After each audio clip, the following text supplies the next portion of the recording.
এই পর্যায়ে আমাদের সামনে মূল্যবান নসিহত পেশ করছেন শায়েখ জসিমউদ্দিন রহমানী হাফিজাহুল্লাহ। আসসালামু আলাইকুম ওয়া রাহমাতুল্লাহি ওয়া বারাকাতুহু।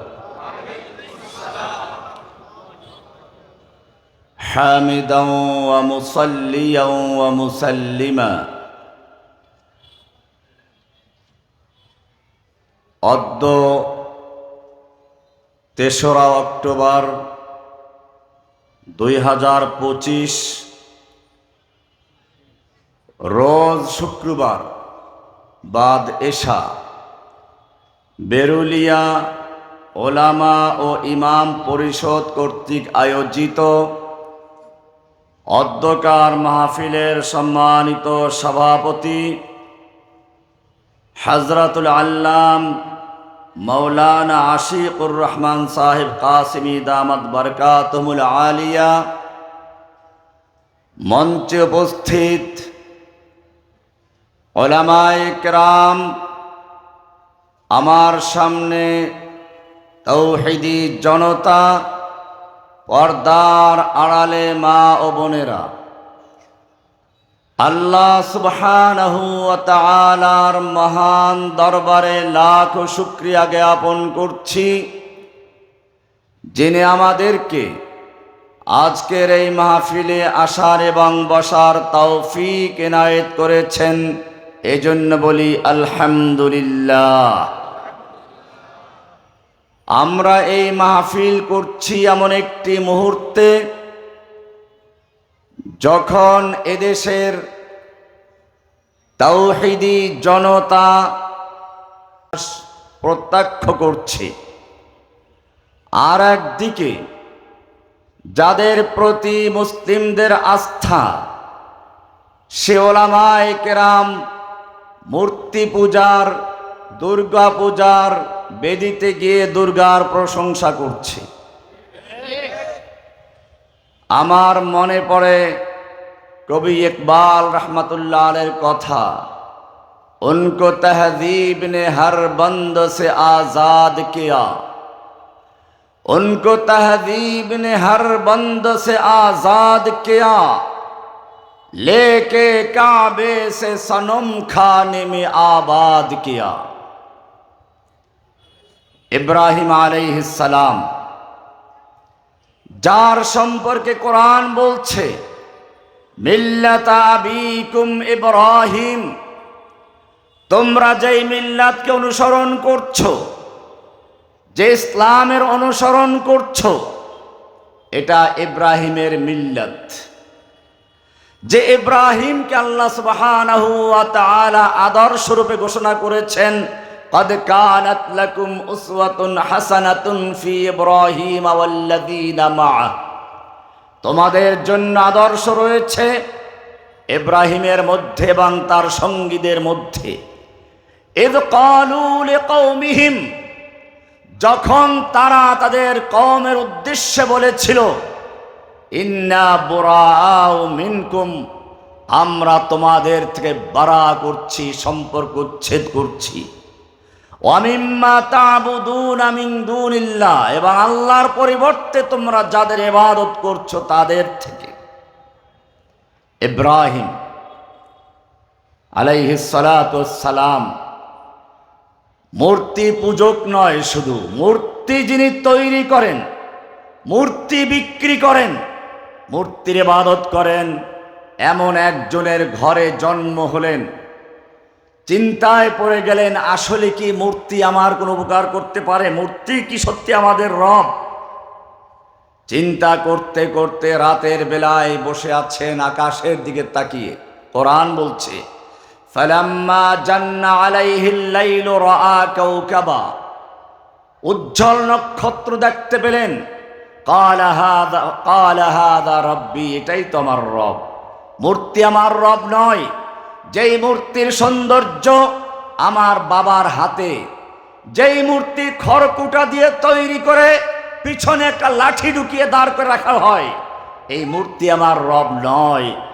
ফালাম্মা ক্বালা লা উহিব্বুল আফিলিন, কিন্তু তারকা দেখে যখন তিনি বলেন এটা আমার রব, ডুবে গেল, বললেন এটা আমার রব হতে পারে না, যা ডুবে দেয় তো রব হতে পারে না। ফালাম্মা রাআল কামারা বাযিগান, এবারে তিনি আবার লক্ষ্য করলেন পূর্ণিমার চাঁদ কামার বাযিগান, আলোক উজ্জ্বল হয়ে উঠছে। ক্বালা হাযা রব্বি, হ্যাঁ এটাই তোমার রব। ফালাম্মা আফালা, কিন্তু এই চন্দ্র যখন আস্তে আস্তে ডুবে গেল, ধীরে ধীরে ছোট হতে হতে এক পর্যায়ে অমাবস্যা হয়ে গেল, চাঁদ আর দেখা যাচ্ছে না। ক্বালা লাইন লাম ইয়াহদিনি লাআকুনান্না মিনাল কওমিদ দাল্লিন, আমার রব যদি আমাকে হেদায়েত না দেন আমি তো পথভ্রষ্টদের অন্তর্ভুক্ত হয়ে যাব। ফালাম্মা রাআশ শামসা বাযিগাতান, এবার যখন তিনি সূর্যকে দেখলেন উদিত হতে, ক্বালা হাযা রব্বি হাযা আকবার, হ্যাঁ এটাই তোমার রব, এটাই বড়। ফালাম্মা আফালাত, যখন সূর্য ডুবে গেল, ক্বালা ইয়া কওমি, এবারে তিনি ঘোষণা করলেন ইন্নী বারিউম মিম্মা তুশরিকুন, তোমরা আমার আল্লাহর সঙ্গে যা শরীক করছো, অংশীদার করছো, সবগুলো থেকে বারা করলাম, সম্পর্ক ছিন্ন করলাম। ইন্নী ওয়াজ্জাহাতু ওয়াজহিয়া লিল্লাযী ফাতারাস সামাওয়াতি ওয়াল আরদা হানিফান ওয়া মা আনা মিনাল মুশরিকিন। ইন্নী ওয়াজ্জাহাতু ওয়াজহিয়া, আমি আমার চেহারা মোতাওয়াজ্জু করছি সেই মহান সত্তার দিকে, মহান জাতের দিকে। লিল্লাযী ফাতারাস সামাওয়াতি ওয়াল আরদা, যিনি আসমান এবং জমিনকে সৃষ্টি করেছেন। হানিফান, হানিফ মানে মাইলান আন জামিইল বুতলান ইলাল হককে, সমস্ত বাতিলকে বর্জন করে, সমস্ত তাগুতকে বর্জন করে, সমস্ত মানব রচিত যত বিধান আছে সবগুলো বর্জন করে ইন্নী ওয়াজ্জাহাতু ওয়াজহিয়া লিল্লাযী ফাতারাস সামাওয়াতি ওয়াল আরদা হানিফান, সেই মহান জাতের দিকে মোতাওয়াজ্জু হচ্ছি যিনি এই আসমান জমিনকে সৃষ্টি করেছেন। হানিফান, একনিষ্ঠভাবে সমস্ত বাতিলকে বর্জন করে। ওয়া মা আনা মিনাল মুশরিকিন, আমি মুশরিকদের অন্তর্ভুক্ত নই। এ হচ্ছে পিতা। সন্তান কারা? আমি এখানে পরিষ্কার বলি, আমাদের মুসলিমদের ঐতিহ্যই হচ্ছে কোনো ধর্মের উপর আক্রমণ করা নয়। সহ অবস্থানকে আমরা স্বাগত জানাই। ইসলাম যেখানেই বিজয় লাভ করেছে সেখানে অমুসলিমদের নিরাপত্তা বিধান করেছে, কিন্তু এর মানে এটা নয় নিজের আকীদা, নিজের বিশ্বাসকে বিসর্জন দিয়ে তারপরে দুর্গা দেবীর প্রশংসা লিপ্ত হতে হবে। আপনারা জানেন এদেশের এক স্বৈরাচার দুর্গা দেবীর পূজারীদের খুশি করার জন্য আরশের মালিককে সন্তুষ্ট করে ঘোষণা করেছিল, আমরা জানি মা দুর্গা দেবী প্রতি বছর কোনো না কোনো বাহনে চড়ে আসে, এবার এসেছে গজে চড়ে। আর মা দুর্গা দেবী গজে চড়ে আসলে পৃথিবী ফলে ফসলে ধন্য হয়ে যায়, পরিপূর্ণ হয়ে যায়। বাস্তবে তাই হয়েছে, এবার ফসল বেশি হয়েছে। আমি তার কঠোর প্রতিবাদ করেছিলাম, যার কারণে সেই স্বৈরাচার ক্ষিপ্ত হয়ে আমাকে কারাগারে নিক্ষেপ করেছিল আর বলেছিল রহমানের লাশ জেলখানার থেকে বের হবে, জীবিত বের হতে পারবে না। কিন্তু রব্বে কারিম হানিফান, যার দিকে আমার ইমাম ইব্রাহিম আলাইহিস সালাম একনিষ্ঠ মোতাওয়াজ্জু হয়েছিলেন, তিনি আসমান থেকে লক্ষ্য করছিলেন, তিনি দেখছিলেন যে দুর্গা দেবীর ক্ষমতা বড় নয়, কার ক্ষমতা বড়? সুতরাং এখনো যারা কুফফারদের খুশি করার জন্য এই দুর্গা দেবীর প্রশংসায় নিয়োজিত আছেন, আমরা পরিষ্কার বলি, একটা হচ্ছে হিন্দুরা তাদের ধর্মের অনুষ্ঠান করবে, তাদের পূজা করবে, আমরা এক্ষেত্রে কোনো বাধা দিচ্ছি না। কিন্তু মনে রাখতে হবে, কোন হিন্দু মুসলমানদের ঈদের নামাজের জামাতে এসে হাজির হয় না। আল্লাহর রাসূলকে যখন বলা হলো ঠিক আছে তোমার রবের ইবাদত আমরা 1 বছর করব আর তুমি আমাদের রবের ইবাদত 1 বছর করবে, প্রতিবাদটা আল্লাহ নিজে করেছেন, রাসূলকেও করতে হয় নাই, নাজিল হয়ে গেল কুল ইয়া আইয়ুহাল কাফিরুন, ওহে কাফেরের দল, লা আ'বুদু মা তা'বুদুন, তোমরা তার ইবাদত করো, আমি তার ইবাদত করি না, ওয়ালা আনা আবিদুম মা আবাদতুম, তোমরা তার ইবাদত করো, আমি তার ইবাদত কখনো করব না, করি না, করব না, লাকুম দীনুকুম ওয়ালিয়া দীন, তোমাদের ধর্ম তোদের, আমার ধর্ম আমার, আমার সঙ্গে তোদের ধর্মের কোনো সম্পর্ক নেই। মনে রাখতে হবে, আল্লাহর রাসূল সাল্লাল্লাহু আলাইহি ওয়াসাল্লাম মদিনায় গেলেন, 2 দিন তারা বছরে ঈদ উদযাপন করছে। আল্লাহর রাসূল সাল্লাল্লাহু আলাইহি ওয়াসাল্লাম জিজ্ঞেস করলেন, মা হাযানিল ইয়াওমান, এই 2 দিন কিসের? তোমরা যেদিন দুটোতে আনন্দ উৎসব করছো, খেলাধুলা করছো। তারা বলল, আমরা প্রতি বছরে 2 দিন ঈদ উদযাপন করে আসছি জাহিলি যুগ থেকে। ইসলাম স্বতন্ত্র দিন, তার তাহজিব তামাদ্দুন সম্পূর্ণ আলাদা, স্বতন্ত্র, কারো সঙ্গে মিলবে না। সেজন্য আল্লাহর রাসূল সাল্লাল্লাহু আলাইহি ওয়াসাল্লাম বললেন, ইন্নাল্লাহা কাদ আবদালাকুম, আল্লাহ বদল করে দিয়েছেন, পরিবর্তন করে দিয়েছেন তোমাদের ওই 2 দিনের পরিবর্তে আরো সুন্দর, আরো ভালো 2 দিন, ঈদুল আজহা, ঈদুল ফিতর। পরিষ্কার হয়ে গেল, মুসলিমদের তাহজিব তামাদ্দুন পরিষ্কার হয়ে গেছে। ইব্রাহিম আলাইহিস সালামকে এরকম মূর্তি পূজার ঈদে, দুর্গা পূজার অনুষ্ঠানে দাওয়াত করা হলো, বন্ধু বান্ধব সবাই যাচ্ছে, বলা হলো চলো ইব্রাহিম। ইব্রাহিম আলাইহিস সালাম না যাওয়ার জন্য কৌশল অবলম্বন করলেন। ওহে ইব্রাহিমের সন্তানরা, ভালো করে শুনে রাখো, আমি তোমাদের বিরোধিতা করছি না, আমি তোমাদেরকে ইসলাহের উদ্দেশ্যে পরিষ্কার করে বলছি। কোরআন পড়ো, কোরআন বলছে ফানাজারা নাজরাতান ইলান নুজুম। ইব্রাহিম সেই মূর্তি পূজার আড্ডায় যাওয়া থেকে, মূর্তি পূজার অনুষ্ঠানে অংশগ্রহণ করার থেকে বাঁচার জন্য হীরা তালাশ করেছেন, কৌশল তালাশ করেছেন। এমনকি তিনি তারকার দিকে তাকালেন, এটা ছিল একটা কৌশল। তিনি তারকায় বিশ্বাসী ছিলেন না, তিনি কোনো জ্যোতিষী ছিলেন না, কিন্তু ওরা মনে করলো নিশ্চয়ই তারকার সিদ্ধান্ত এটা, তিনি আকাশ থেকে এই সিদ্ধান্ত পেয়েছেন। হ্যাঁ, আকাশ থেকেই সিদ্ধান্ত পেয়েছেন, তবে তারকার থেকে নয়, আল্লাহর থেকে। ফানাজারা নাজরাতান ইলান নুজুম, তারকার দিকে তাকালেন। উনি তাকালেন আসমানের মালিকের দিকে, ওরা মনে করলো তাকিয়েছে তারকার দিকে, কারণ ওরা তারকার সিদ্ধান্তকে বিশ্বাস করত। ইব্রাহিম আলাইহিস সালাম বললেন, ইন্নী সাকিম। তাফসীরের কিতাবগুলো খুলে দেখুন, উনি আসলে সরাসরি শারীরিক অসুস্থ ছিলেন না। তাহলে কেন বললেন ইন্নী সাকিম? মিথ্যা বলেছেন না, তাফসীরে পরিষ্কার করা হয়েছে, ইন্নী সাকিম মানে আমি তোমাদের এই শিরকি মূর্তি পূজার ব্যাপারে আমার অন্তর দিক থেকে আমি রুগ্ন, অসুস্থ। তোমাদের এই শিরকি মূর্তি পূজা আমি বরদাস্ত করতে পারি না। কৌশল অবলম্বন করেছিলেন, কৌশল অবলম্বন করেছিলেন মূর্তি পূজায় অংশগ্রহণ করার জন্য না মূর্তি পূজার থেকে দূরে থাকার জন্য? যেই লোকেরা ইব্রাহিমের মিল্লাতের অনুসারী দাবি করে, যাদেরকে আল্লাহ বললেন মিল্লাতা আবিকুম ইব্রাহিম, এটা তোমাদের পিতা ইব্রাহিমের মিল্লাত, এটা নমরুদের মিল্লাত নয়, এটা আজরের মিল্লাত নয়, মূর্তি কারিগরের মিল্লাত নয়, মূর্তি পূজকের মিল্লাত নয়, মূর্তি যিনি ভেঙিয়েছিলেন তার মিল্লাত ইব্রাহিমের মিল্লাত।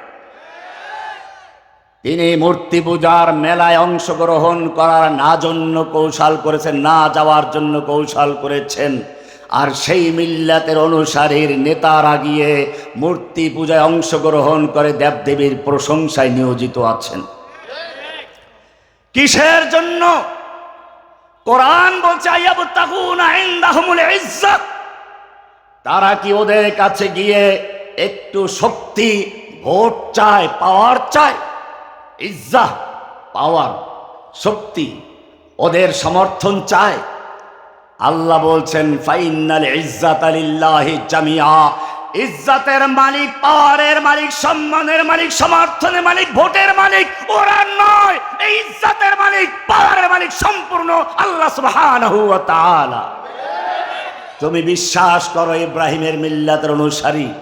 ইব্রাহিমের মিল্লাত হচ্ছে যালিকা বিআন্নাল্লাহা মাওলাল্লাযীনা আমানু ওয়া আন্নাল কাফিরিনা লা মাওলা লাহুম।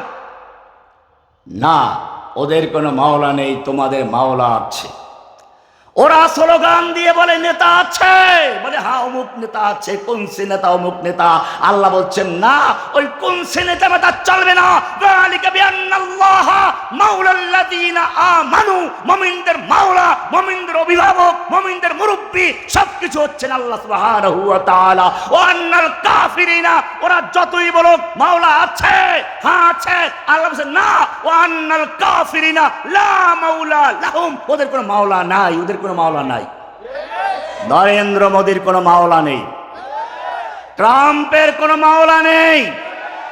ওদের হাতে অস্ত্র আছে, গুলি আছে, বোমা আছে, ওদের মাওলা নেই, তোমাদের মাওলা আছে। বদরের যুদ্ধে এক তাঁবুতে দোয়া হচ্ছে, ওলু হবাল স্লোগান হচ্ছে, আর এক তাঁবুতে আল্লাহু আকবার স্লোগান হচ্ছে। এক তাবু চাচ্ছে আল্লাহু আকবার স্লোগান বন্ধ করে দিয়ে জয় বাংলা, জয় হোবালকে প্রতিষ্ঠা করার জন্য, আর এক তাবুতে জয় হোবালকে ধ্বংস করে, জয় বাংলাকে ধ্বংস করে আল্লাহু আকবার বিজয় করার জন্য। ওরা জানে না আল্লাহু আকবার যখন ধ্বনি যখন প্রকাশ পায়, আল্লাহর রাসূল সাল্লাল্লাহু আলাইহি সাল্লাম বলেছেন ডান দিকে বাম দিকে আসমান মাশরিক মাগরিব পর্যন্ত সমস্ত হাজার হাজার গাছগাছালি পাথর পশুপক্ষী সব কিছু মুয়াজ্জিন যখন আল্লাহু আকবার বলে, সব পৃথিবী গুঞ্জরিত হয়ে আল্লাহু আকবার ধ্বনি তোলে এবং সেই ধ্বনির আওয়াজ আসমান পর্যন্ত চলে যায়। ইলাইহি ইয়াসআদুল কালিমুত তাইয়্যিব। যারা আল্লাহু আকবার ধ্বনিকে ধ্বংস করতে চায়, তার পরিবর্তে জয় বাংলা বসাতে চায়, পিনাকি ভট্টাচার্যের ভাষায় বলতে হয় আল্লাহু আকবারকে বিজয় করে জয় বাংলাকে আল্লাহ তাআলা জয় বাংলা ধ্বংস করে দেন। জয় বাংলা এটা কোনো সাধারণ স্লোগান ছিল না।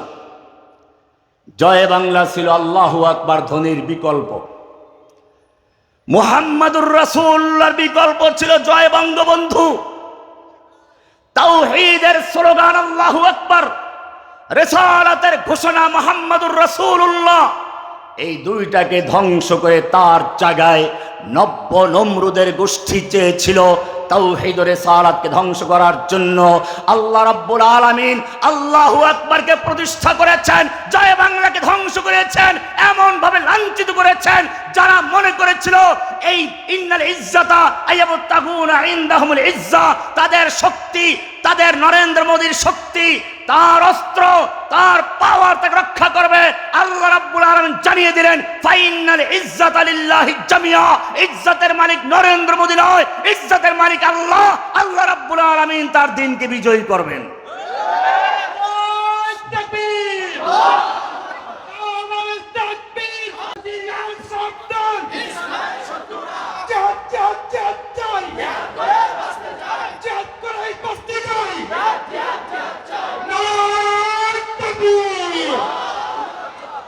মিল্লাত ইব্রাহিম এবারে শুরু হলো কওমকে দাওয়াত দেওয়া।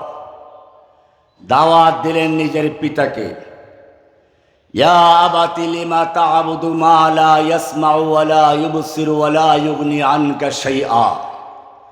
হে আমার পিতা, নিজের ঘর থেকে শুরু করেছেন। ও আমার পিতা, কেন তুমি ইবাদত করছো এমন জিনিসের যা শুনতে পায় না, দেখতে পায় না, কোনো উপকার করতে পারে না? হে আমার পিতা, হে আমার জাতি, কেন এগুলো ইবাদত করছো? দাওয়াত দিচ্ছেন, ইয়া আবাতি ইন্নী ক্বাদ জাআনি মিনাল ইলমি মা লাম ইয়াতিকা। আমার কাছে এমন ইলম এসেছে যা তোমার কাছে আসে নাই। ফাত্তাবি'নি আহদিকা সিরাতান সাবিয়্যা। আমার অনুসরণ কর, আমি তোমাকে সরল সোজা পথ দেখাবো। কাকে দাওয়াত দিচ্ছেন? নিজের বাপকে। বাপকে দিয়ে দাওয়াত শুরু হচ্ছে। ইয়া আবাতি লা তা'বুদিশ শাইতান, হে আমার আব্বাজান খবরদার শয়তানের ইবাদত করবে না। ইন্না শাইতানা কানা লির রহমানি আসিয়া। বাপকে দাওয়াত দেওয়া শুরু করলেন, কওমকে দাওয়াত দেওয়া শুরু করলেন, এমনকি দেশের শাসকের সামনে সত্য কথা তুলে ধরলেন। আল্লাহ তাআলা কোরআনে ইতিহাস বানিয়ে দিলেন, আলাম তারা ইলাল্লাযী হাজ্জা ইব্রাহিমা ফি রাব্বিহি আন আতাহুল্লাহুল মুলক ইয ক্বালা ইব্রাহিম রাব্বিয়াল্লাযী ইউহয়ী ওয়া ইউমীত। সময়ের সবচেয়ে শক্তিশালী শাসকের সামনে দাঁড়িয়ে বললেন, আমার রব হচ্ছেন তিনি, তোমার এই দুর্বল মূর্তি নয় যে খেতে পারে না, যে কথা বলতে পারে না, উপকার করতে পারে না। আমার রব হচ্ছেন তিনি আল্লাযী ইউহয়ী ওয়া ইউমীত, যিনি জীবন মৃত্যুর মালিক। তুলনামূলক একটু দুর্বল দলিল পেশ করলেন। দেখতে চাচ্ছেন প্রতিপক্ষ কেমন, আগে প্রতিপক্ষকে পরীক্ষা করা। নমরুদ বলল ঠিক আছে, দুজন বন্দীকে জেল থেকে আনা হলো, একজনকে তলোয়ার দিয়ে দ্বিখণ্ডিত করে দেওয়া হলো, আর একজনকে ছেড়ে দেওয়া হলো। বলল আনা উহয়ী ওয়া উমীত, তুমি যে বলেছ তোমার রব জীবন মৃত্যুর মালিক, এই তো আমি একজনকে জীবন দিলাম, একজনকে মৃত্যু দিলাম, আমিই তো মালিক। ইব্রাহিম আলাইহিস সালাম বুঝতে পারলেন ঠিক আছে, এইবার আমি একটা দুর্বল উইকেট দাঁড় করিয়েছিলাম তোকে পরীক্ষা করার জন্য, দেখি তুই কি খালি দাবি করিস না সাথে প্রমাণও পেশ করো। দেখলাম তুই দাবির সঙ্গে দলিলও দাও, ঠিক আছে, এইবার তোর সামনে এমন দলিল পেশ করব, দাবি করলে তোর পক্ষে দলিল দেওয়া সম্ভব হবে না।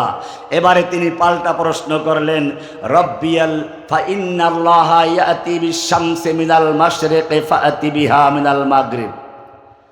তাহলে শোনো, আমার রব তিনি যিনি পূর্ব দিক থেকে সূর্য উদিত করে পশ্চিম দিকে ডুবান, ফাআতি বিহা মিনাল মাগরিব, তুমি যদি পারো পশ্চিম দিক থেকে উদয় করে পূর্ব দিকে ডুবাও। তুমি আগেই দাবি সামনে দলিল পেশ করেছ, এখন শুধু বললেই চলবে না, এটা তো আমি করি। অনেক তাফসিরে লেখে ইব্রাহিম বলতে পারত, নমরুদ বলতে পারতো না, বলার সুযোগ নেই। এই জন্য ইব্রাহিম আগেই সুন্দরভাবে দেখেছেন যে শুধু দাবি করে না, দাবির সঙ্গে দলিলও পেশ করে। আর এই কারণেই তিনি এমন দলিল পেশ করলেন যা তার বাস্তবে দেখানো সম্ভব নয়। আমার রব তিনি যিনি পূর্ব দিক থেকে সূর্য উদয় করে পশ্চিম দিকে ডুবান, তুমি এবারে পশ্চিম দিক থেকে উদয় করে পূর্ব দিকে ডুবাও। এখন যদি সে বলে এটা তো আমিই করি, চলবে না, কারণ তুমি তো আগে প্রমাণ দেখিয়েছে, এবারও প্রমাণ দেখাও। এই কারণে আল্লাহ সুবহানাহু ওয়া তাআলা বলেছেন ফাবুহিতাল্লাযী কাফার, এবারে কাফেরটা হতভম্ব হয়ে গেল, হতাশ হয়ে গেল, আর কোনো জবাব তার সামনে নেই। তাওহীদের অনুসারী যুবকেরা শুনে রাখো, যখন তোমরা সত্যের ময়দানে অবতীর্ণ হবে, জেনে রাখবে তোমার কৌশল, তোমার যুক্তি শেখানোর মালিককে। ইব্রাহিম আলাইহিস সালামকে যিনি শিক্ষা দিয়েছিলেন তিনি তোমাকে শিখাবেন, দুর্বল হওয়ার কোনো প্রয়োজন নেই। এলেম দেওয়ার মালিককে।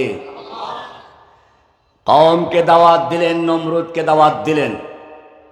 কওমের লোকেরা বুঝতে পারলো এই লোকটা মূর্তির সমালোচনা করে, দাওয়াত চলছে, বরং তাকেও দাওয়াত দেওয়া হলো, চলো মেলায় চলো, মূর্তি পূজার মেলা, দুর্গা পূজার মেলা, চলো। দাওয়াত দিবে, নমরুদের যুগ থেকে দেওয়া হয়েছে। এই দাওয়াত পেয়ে তুমি খুশি হয়ে গেল, আমাকে হিন্দু দাওয়াত দিচ্ছে, তোমার তো আক্ষেপ করা দরকার ছিল, আমাকে হিন্দু দাওয়াত দিচ্ছে, আমার ঈমান কি এত দুর্বল হয়ে গেল? ইতিহাস পড়ো, তাবুকের যুদ্ধে 3 জন সাহাবী অংশগ্রহণ করতে পারেননি, মুনাফিকরা যায় নাই, অন্য সকল সাহাবায়ে কেরাম চলে গেলেন। মুনাফিক ছাড়া ভালো সাহাবী মাত্র 3 জন মদিনায় রয়ে গেলেন। মুনাফিকরা তাড়াতাড়ি গিয়ে বলল, আমি এই ওজর সেই ওজর, আল্লাহ রাসূল বললেন, যাও মাফ করে দিলাম। কিন্তু ওই তিনজন কোনো মিথ্যা কথা বলেন নাই। লম্বা ইতিহাস, আমি ইতিহাস বলার উদ্দেশ্য না। আল্লাহর রাসূল তাদের সাথে সম্পর্ক ছেদ করার জন্য বললেন সকলকে কথাবার্তা বলবে না, আল্লাহর পক্ষ থেকে ফয়সালা না আসা পর্যন্ত কোনো কথা নেই। ইতিমধ্যেই রোম সম্রাট তাদের একজনকে পত্র লিখল, আমরা শুনতে পেয়েছি তোমাদের নেতা, তোমাদের রাজা তোমাদের সাথে সম্পর্ক ছেদ করেছেন, কথাবার্তা বন্ধ করে দিয়েছেন, এমনকি তোমাদের স্ত্রীকেও তোমাদের সঙ্গে মিলতে দিচ্ছেন না। এত জুলুম, এত অন্যায়, এত বিচার, এটা মেনে নেওয়া যায় না। আমি তোমার সাহায্যের জন্য প্রস্তুত আছি। সাহাবী, আমরা হলে কি করতাম? পেয়ে গেছি না। তিনি দরজা বন্ধ করে কাঁদতে শুরু করলেন, আল্লাহ, আমার ঈমান কি এত দুর্বল হয়ে গেল যে এখন কাফের মুশরিক পর্যন্ত আমার ব্যাপারে আশাবাদী হয়ে উঠেছে। আল্লাহ তাআলা ঠিকই তাদের পক্ষে তওবা কবুল করেছেন। মনে রাখতে হবে, কাফেরদের পক্ষ থেকে সাহায্যের প্রস্তাব আসবে, এই প্রস্তাব নতুন নয়। আমিরে মুআবিয়া রাদিয়াল্লাহু তাআলা আনহুর সঙ্গে যখন আলী রাদিয়াল্লাহু তাআলা আনহুর যুদ্ধ হচ্ছে, সে সময়ও রোম সম্রাটের পক্ষ থেকে আমিরে মুআবিয়া রাদিয়াল্লাহু তাআলা আনহুকে পত্র লেখা হলো, আমিরে মুআবিয়া, আমরা জানতে পেরেছি তোমাদের খলিফাতুল মুসলিমিন আলী তোমার সঙ্গে বিদ্রোহ করছে, অন্যায্য আচরণ করছে, জুলুম করছে, তোমাকে ঠকাচ্ছে। তুমি যদি চাও, রোম সম্রাট তার পূর্ণ শক্তি দিয়ে তোমার পক্ষে দাঁড়াবার জন্য প্রস্তুত। কি প্রস্তাব! এই প্রস্তাবগুলোই বর্তমানে রোম, হিন্দুস্তান, আমেরিকা প্রস্তাব করে। এই প্রস্তাব নতুন নয়। আমিরে মুআবিয়া রাদিয়াল্লাহু তাআলা আনহুকে প্রস্তাব করলো। তিনি ইচ্ছে করলে বলতে পারতেন, ঠিক আছে, আলীকে ধ্বংস করার জন্য আমি তোমার পক্ষে আছি, আমাকে সাহায্য করো, আলীকে নির্মূল করে দেই। আল্লাহর নবীর মাদ্রাসার ছাত্র, উলাইকা হিজবুল্লাহ, আল্লাহর নবীর ছাত্রদের মাদ্রাসার নাম বাইতুল্লাহ। মাদ্রাসার নাম কি? বাইতুল্লাহ। যেই মাদ্রাসার প্রতিষ্ঠাতা খলিলুল্লাহ জবিহুল্লাহ, যেই মাদ্রাসার শিক্ষক মুহাম্মদুর রাসূলুল্লাহ, যেই মাদ্রাসার নিসাবে তালিম কিতাবুল্লাহ কালামুল্লাহ, যেই মাদ্রাসার ছাত্রদের লকব হচ্ছে উলাইকা হিজবুল্লাহ। এই ছাত্রদেরকে সহজে দিন থেকে সরানো যায় না। যেই ছাত্রদেরকে পরীক্ষা করেছেন স্বয়ং উলাইকাল্লাযীনা ইমতাহানাল্লাহ, পরীক্ষা করেছেন কে? পরীক্ষার ফলে আল্লাহ তাআলা ফলাফল ঘোষণা করেছেন, উলাইকা হুমুর রাশিদুন, উলাইকা হুমুল ফাইজুন, উলাইকা হুমুল মুফলিহুন, উলাইকা হুমুল মুমিনুনা হাক্কা। তারা সফল মুমিন, তারা সত্যিকার কামিয়াব মুমিন, তারাই প্রকৃত মুমিন। যদি তুমি সত্যিকার ঈমানদার হও, তাদের ঈমানের সঙ্গে তোমার ঈমানকে মিলাও।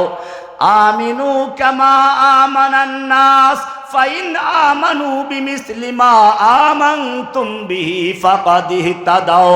সাহাবায়ে কেরাম যেরকম ঈমান এনেছেন, যদি তোমরা সেরকম ঈমান আনতে পারো, তবেই তোমরা হেদায়েত প্রাপ্ত হলে। সাহাবায়ে কেরাম কার ছাত্র? কার ছাত্র? মুহাম্মদুর রাসূলুল্লাহ। মাদ্রাসার নাম কি বলেছিলাম? জোরে বলো, মাদ্রাসার নাম কি?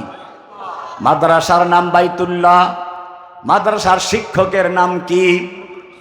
মুহাম্মদুর রাসূলুল্লাহ। মাদ্রাসার প্রতিষ্ঠাতাদের নাম কি? ইব্রাহিম খলিলুল্লাহ, ইসমাইল জবিহুল্লাহ। এবারে মাদ্রাসার নিসাবে তালিমের নামটা কি? কিতাবুল্লাহ কালামুল্লাহ। যেই মাদ্রাসার শিক্ষক স্বয়ং রাসূলুল্লাহ, যেই মাদ্রাসার নিসাবে তালিম কিতাবুল্লাহ কালামুল্লাহ, যেই মাদ্রাসার প্রতিষ্ঠাতা জবিহুল্লাহ খলিলুল্লাহ, যেই মাদ্রাসার ছাত্রদেরকে আল্লাহ খুশি হয়ে লকব দিয়েছেন উলাইকা হিজবুল্লাহ। উলাইকা হিজবুল্লাহ, তারা হচ্ছে আল্লাহর দল। কার দল? এইরকম ছাত্রদের পরীক্ষা নেওয়ার মতো দুনিয়ার কোনো শিক্ষক নেই, দুনিয়ার কোনো পরিদর্শক নেই। এই জন্য আল্লাহ নিজেই বলেছেন উলাইকাল্লাযীনা ইমতাহানাল্লাহ, পরীক্ষা নিয়েছেন কে? পরীক্ষা নিলেন কোথায়? এসি রুমে বসিয়ে না। উলাইকাল্লাযীনা ইমতাহানাল্লাহ, পরীক্ষা হচ্ছে বদরের ময়দানে, পরীক্ষা হচ্ছে উহুদের ময়দানে, পরীক্ষা হচ্ছে হুনাইনের ময়দানে, পরীক্ষা হচ্ছে হুদাইবিয়ার ময়দানে। কি শর্তগুলো মেনে নেওয়া হচ্ছে?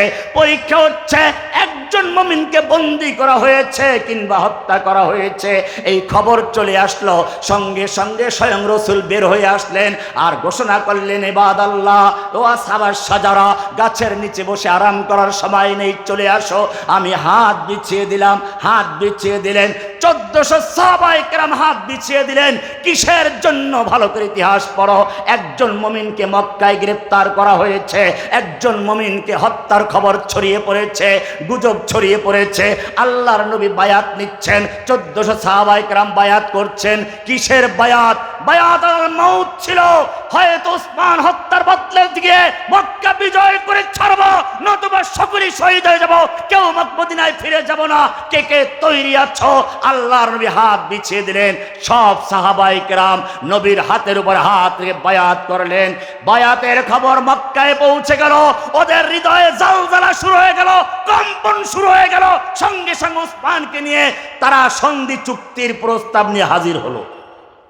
বোঝা গেল গুজব নতুন নয়। চট করে এসে পড়ব, চট করে মিছিল করব, ঝটিকা মিছিল। চট করে ঢুকে পড়ব, ঝটিকা মিছিল করো। জেনে রাখবেন মক্কার কাফেররা এরকম গুজব ছড়িয়ে দিয়েছিল। আল্লাহর নবীর এক বায়াতের খবরে মক্কার কাফেরদের অন্তরে জালজালা শুরু হয়ে গেছিল, ভূমিকম্প শুরু হয়ে গেল। ভয়ে তারা ওসমানকে নিয়ে সন্ধি চুক্তি করতে বাধ্য হয়েছিল। এখনো বিতাড়িত শয়তান, বিতাড়িত লেডি ফ্রাউন মাঝে মধ্যে স্বপ্ন দেখে, মাঝে মধ্যে দেশে বিভিন্ন গুজব ছড়ায়। জেনে রাখবেন এদেশে যদি মুসলিমরা একজন ইমামের অধীনে ওয়াতাসিমু বিহাবলিল্লাহি জামিআন, আল্লাহর রজ্জুকে ঐক্যবদ্ধভাবে ধরো, এদেশের তাওহীদি জনতা এক ইমামের নেতৃত্বে ঐক্যবদ্ধ থাকতে পারে। যেভাবে মক্কার কাফেররা বায়াতের খবর শুনে ভয়ে প্রকম্পিত হয়েছিল, ঠিক তেমনি ভাবে বর্তমান যুগের কাফের মুশরিকরা, বর্তমান যুগের আবু জাহেলরা মুসলিমদের বায়াতের খবর শুনে ভয়ে থরথর করে কাঁপবে ইনশাআল্লাহ।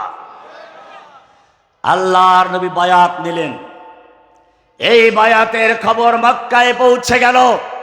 শুধু মক্কায় নয়, সাত আসমান ভেদ করে, লৌহ কলম ছেদ করে আল্লাহর আরশ পর্যন্ত পৌঁছে গেছে। আরশ থেকে সঙ্গে সঙ্গে নাজিল হয়ে গেল ইন্নাল্লাযীনা লাকাদ রাদিয়াল্লাহু আনিল মুমিনিনা ইয ইউবায়ুনাকা তাহতাশ শাজারা, নিশ্চয় আল্লাহ মুমিনদের প্রতি সন্তুষ্ট হয়ে গেছেন, মুমিনদের প্রতি রাজি হয়ে গেছেন যখন তারা আপনার হাতের উপর হাত রেখে গাছের নিচে বসে বায়াত করছিল। এ শুধু এ পর্যন্তই নয়, রাজি আর খুশি হওয়া পর্যন্ত ক্ষান্ত নয়। এরপরে আরো সামনে গিয়ে বলছেন ইন্নাল্লাযীনা ইউবায়ুনাকা, নিশ্চয় জেনে রাখবেন যারা ওই গাছের নিচে বসে আপনার হাতের উপর হাত রেখে বায়াত করছিল, ইন্নামা ইউবায়ুনাল্লাহ, তারা আপনার হাতে হাত রেখে নয়, বরং স্বয়ং আল্লাহর হাতে হাত রেখে বায়াত করেছে। ইয়াদুল্লাহি ফাওকা আইদিহিম, তাদের হাতের উপরে স্বয়ং আল্লাহর নিজের হাত ছিল। আল্লাহর হাত কেমন সেই বিষয়ে আবার প্রশ্ন করতে যাবেন না। বায়াত হয়ে গেল। আজকে হাজারো বায়াত, হাজারো ওসমান বাংলাদেশের কারাগারে নির্যাতিত নিপীড়িত অবস্থায় রয়েছে, যা পর্যন্ত কারাগারে নির্যাতিত রয়েছে। কোথায় সেই হুদাইবিয়ার সন্ধির লোকেরা? কোথায় সেই সাহাবীদের আদর্শের অনুসারীরা? তোমাদের তো কোনো বায়াত হচ্ছে না। একটা বায়াত হলে দুনিয়ার কাফের ভীত সন্ত্রস্ত হয়ে যেত। তোমরা কাকে খুশি করতে চাও? আমেরিকাকে ভয় পাও? আয়াবতাগুনা ইনদাহুমুল ইজ্জা ফাইন্নাল ইজ্জাতা লিল্লাহি জামিআ, সমস্ত ক্ষমতার মালিক কে? পাওয়ার কার হাতে? সুপার পাওয়ার আমেরিকা নয়, সুপার পাওয়ার ভারত নয়, ওরা সেফের পাওয়ার, জিরো পাওয়ার। সমস্ত ক্ষমতার মালিক কে? জেনে রাখবেন। আমি বলছিলাম আমিরে মুআবিয়া রাদিয়াল্লাহু তাআলা আনহুর কাছে পত্র আসলো। আমিরে মুআবিয়া রাদিয়াল্লাহু তাআলা আনহু সেই ছাত্রদেরই তো একজন যাদের পরীক্ষা নিয়েছেন কে? আমিরে মুআবিয়া রাদিয়াল্লাহু তাআলা আনহু রোমের সম্রাটকে জানিয়ে দিলেন, ইয়া কালবার রোম, ওই রোমের কুত্তা, আমার আমিরের সঙ্গে আমার যুদ্ধ হচ্ছে, আমার আমিরের সঙ্গে আমার বিরোধ চলছে। এই সুযোগ নিয়ে যদি ইসলামী ভূখণ্ডের দিকে এক কদম বাড়াতে চাও, জেনে রাখবে আলীর পক্ষে যুদ্ধ করে সর্বপ্রথম যেই লোকটা জীবন দেবে সেই লোকটা আর কেউ নয়, সেই লোকটা আমিরে মুআবিয়া রাদিয়াল্লাহু তাআলা আনহু। আজকে মনে রাখতে হবে, বাংলাদেশের ইসলামী দলগুলোকে আমি এই ঘটনার মাধ্যমে জানাতে চাই, আমাদের মধ্যে ইখতিলাফ থাকতে পারে, বিরোধ থাকতে পারে, কিন্তু জেনে রাখবেন সেই বিরোধটা আমিরে মুআবিয়া রাদিয়াল্লাহু তাআলা আনহু আর আলী রাদিয়াল্লাহুর মধ্যে যে হয়েছিল সে পর্যায়ে গড়ায় নেই। সুতরাং মনে রাখতে হবে, আমাদের মধ্যে দুশমনরা যত বিরোধ তৈরি করতে চায়, যত ইখতিলাফ তৈরি করতে চায়, এর উদ্দেশ্য হলো একটাই, ইসলামকে ধ্বংস করা, ইসলামী শক্তিকে দুর্বল করা। সেজন্য সত্যিকার অর্থে যদি আমরা সাহাবীদের অনুসারী হয়ে থাকি, তাহলে যেভাবে কুফফারদের প্রস্তাবকে প্রত্যাখ্যান করে ইসলামী ঐক্যের শক্তিশালী ভিত স্থাপন করেছিলেন, আজকে সময় এসেছে সমস্ত ভেদাভেদ ভুলে গিয়ে, সমস্ত ইখতিলাফ থাকুক তার জায়গায়, ইখতিলাফকে নিজ জায়গায় রেখে ইত্তেহাদ মাল ইখতিলাফের উসুলের ভিত্তিতে ঐক্যবদ্ধভাবে মাঠে নামার সময় হয়েছে। নতুবা জেনে রাখবেন, নতুবা জেনে রাখবেন, পূর্ব তিমুর এক সময় ইন্দোনেশিয়ার মুসলমানদের অংশ ছিল। সেখানে আস্তে আস্তে এনজিওরা খ্রিস্টান বানিয়ে শেষ পর্যন্ত স্বাধীন ভূখণ্ড, তার স্বাধীন দেশ বানিয়ে নিয়েছে। এমনি ভাবে দক্ষিণ সুদান, সুদানের অংশ ছিল, মুসলিম ভূখণ্ডের অংশ ছিল। খ্রিস্টানরা সেখানে কাজ করে করে মুসলিমদের খ্রিস্টান বানিয়ে আলাদা রাষ্ট্র গঠন করেছে, এবং তৎকালীন সময়ের মুসলিম নামধারী কোফি আনান জাতিসংঘের মহাসচিব তার উদ্বোধন করেছিল, স্বাধীনতার পতাকা উড্ডীন করেছিল। তোমার বাংলাদেশের থেকেও একটা অংশকে ছিন্ন করার জন্য প্রথমে একটা আকীদা, বিশ্বাস স্থাপিত করা হচ্ছে, তা হচ্ছে আদিবাসী, উপজাতি নয়। আমাদের মনে রাখতে হবে, বিভিন্ন দেশের থেকে নির্যাতিত নিপীড়িত হয়ে মুসলিম দেশগুলোতে কিছু উপজাতি অংশগ্রহণ অবস্থান নিয়েছিল, আশ্রয় নিয়েছিল। বাংলাদেশের ভূখণ্ডের পাহাড় পর্বতে জঙ্গলে যে সমস্ত লোকেরা রয়েছে, এরা বিভিন্ন জায়গায় নির্যাতিত নিপীড়িত হয়ে বিতাড়িত হয়ে বাংলাদেশের মুসলমানদেরকে আশ্রয় নিয়েছিল। এজন্য তাদেরকে বলা হতো উপজাতি। সেই উপজাতিদেরকে যেভাবে ফিলিস্তিনে এই ইসরায়েলিরা উড়ে এসে বসলো, ওইখানের মূল ভূখণ্ডের অধিকারীদেরকে তাড়ানো শুরু করলো, বাংলাদেশেও সেরকম ভাবে একটা ভূখণ্ডকে বিচ্ছিন্ন করার জন্য প্রথম একটা বয়ান তৈরি করেছে, তা হলো আদিবাসী, উপজাতি নয়। এরপরে দাবি করেছে তাদের জন্য স্বতন্ত্র বিধান, বিগত সরকার তা দিয়েছে। এরপরে দাবি উঠেছে সেনাবাহিনী প্রত্যাহার করার জন্য। জেনে রাখবেন, সেনাবাহিনী প্রত্যাহার করার পরে তারপরে স্বাধীনতার জন্য আর এক ধাপ এগিয়ে যাবে, বলা হবে এখান থেকে বাঙালি মুসলমানদেরকে বিতাড়িত করো। বাঙালি মুসলমানদের বিতাড়িত করার পরে সেনাবাহিনীকে তাড়িয়ে দেওয়ার পরে যেই দাবি উঠবে সেটা হলো সেই পূর্ব তিমুর, দক্ষিণ সুদানের মতো পার্বত্য অঞ্চলকে আলাদা স্বাধীন খ্রিস্টান রাজ্য বানাবার জন্য।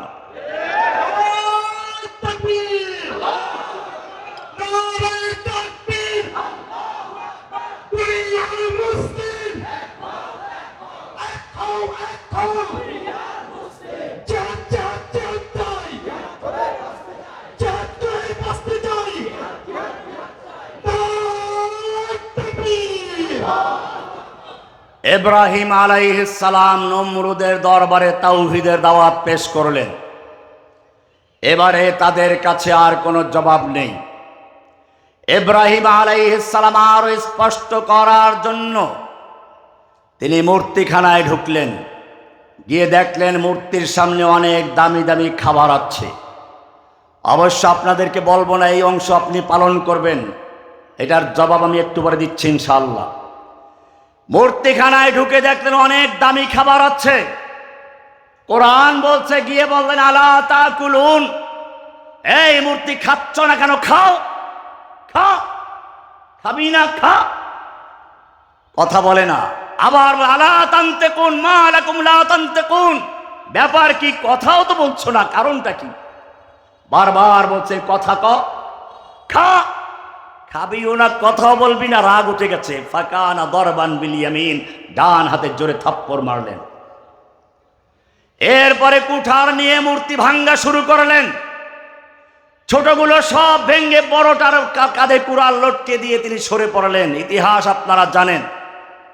আমি আপনাদেরকে এইখানে মূর্তি ভাঙ্গার জন্য বলবো না। আমাদের আদর্শ লাকাদ কানা লাকুম ফি রাসূলিল্লাহি উসওয়াতুন হাসানা, আমাদের রসুলের আদর্শ রয়েছে।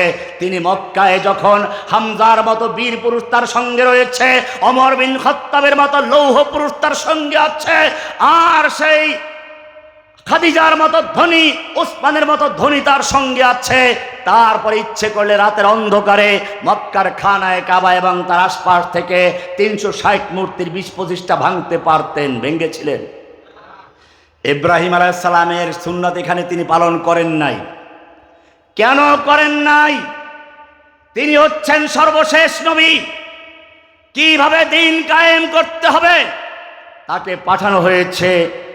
কিসের জন্য? হুয়াল্লাযী আরসালা রাসূলাহু বিল হুদা ওয়া দীনিল হক লিইয়ুযহিরাহু আলা দ্বীনি কুল্লিহি, আই লিয়াগলিবা আদ-দীনাল হক আলা জামিইল আদিয়ানিল বাতিলা, সমস্ত দ্বীনে বাতিলের উপরে আল্লাহর দ্বীনে হককে বিজয়ী করার জন্য আল্লাহর নবীকে পাঠানো হয়েছে।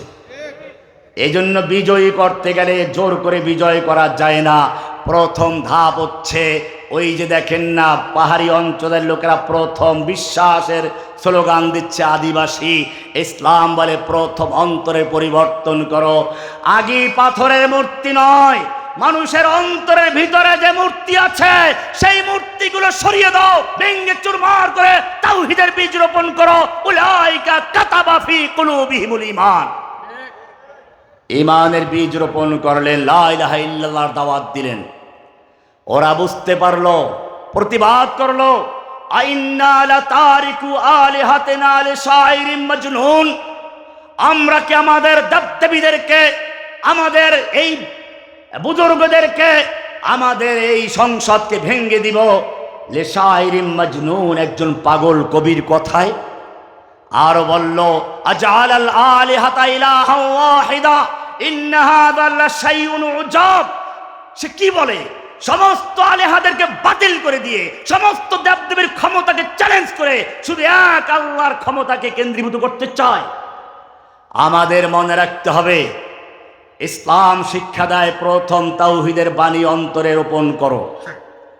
আজকে প্রায় আমরা শুনি, ভালো করে শোনো, যারা তাওহীদের দাওয়াত দিতে চাও, সমাজে পরিবর্তন করতে চাও, প্রায় অভিযোগ করো অমুক মেয়ে হিন্দু ছেলের খপ্পরে পড়ে প্রতারিত হয়েছে, অমুক মুসলমান খ্রিস্টান হয়ে যাচ্ছে।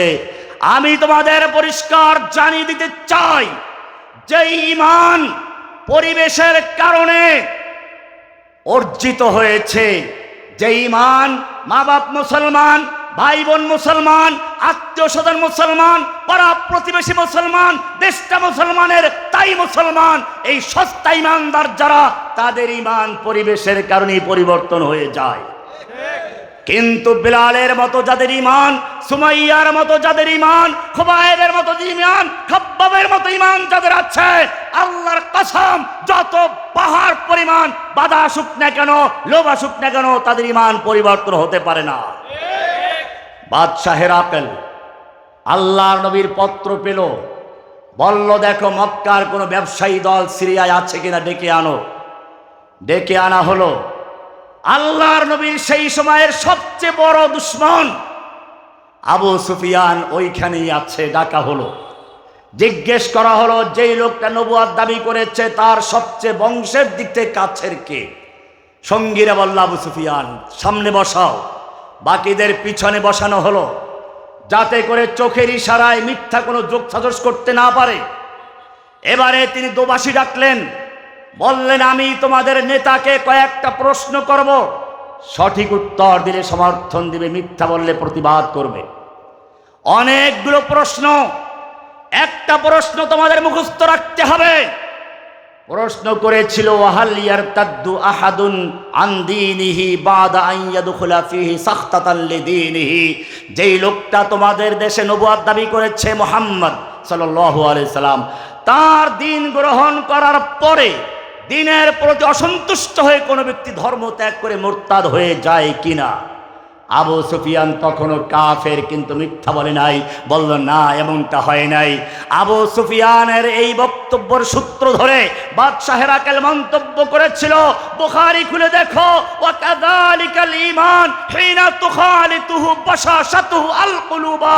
এটাই হচ্ছে ঈমানের বাস্তবতা, এটাই হচ্ছে ঈমানের প্রকৃতি, এটাই হচ্ছে ঈমানের সত্যিকার মজা।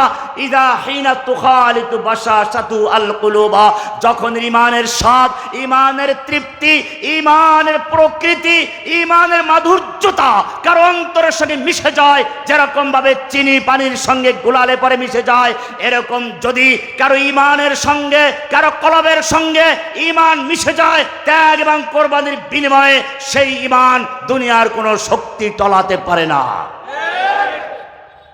বোঝা গেল আজকে যে ঈমান হারা হয়ে যাচ্ছে হিন্দুর খপ্পরে পড়ে, খ্রিস্টানদের 2 কেজি চালের বিনিময়ে, এটার বড় কারণ হচ্ছে আমাদের দাওয়াতের ত্রুটি হয়েছে।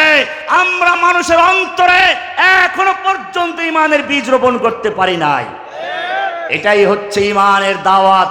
আল্লাহর নবীর দাওয়াত, তিনি প্রথমেই মূর্তি ভাঙতে বলেন নাই, বরং পাথরের মূর্তির পরিবর্তে অন্তরের মূর্তি ভাঙতে বলেছেন। তিনি নির্যাতন সহ্য করেছেন, তাকে হত্যার জন্য চক্রান্ত করা হয়েছে, 3 বছর পর্যন্ত কারাবন্দী রয়েছে। বোঝা গেল যারাই নবীওয়ালা কাজ করবে, যারাই নবীর সুন্নাহ মোতাবেক চলবে, তাদেরকে জেল, জুলুম, অত্যাচার এবং কারাবন্দী হতে হবে। ওই পাখিকেই কারাবন্দী করা হয়, খাঁচায় বন্দী করা হয়, যেই পাখির আওয়াজ সুন্দর, যেই পাখির আওয়াজও নেই, স্বরূপও নেই, সেই পাখিকেও খাঁচায় বন্দী করে না, কাউয়া কোনোদিন কেউ পারে না। মনে রাখতে হবে, স্বর্ণ যদি সুন্দরী নারীর গলার হার হতে চায়, তাকে আগুনের পোড়া খেতে হয়, হাতুড়ির বাড়ি খেতে হয়, তারপরেই তখন সে অলংকার হয়ে সুন্দরী নারীর গলায় ঝুলতে পারে। তোমার নবীর চেহারা তোমার চেয়ে অনেক সুন্দর ছিল। তোমার নবী রাস্তায় হাঁটতে গেলে মেঘ ছায়া দিত। তোমার নবী পেশাব করতে গেছেন, খেজুর গাছ দৌড়ে এসে আড়াল করে দিয়েছে।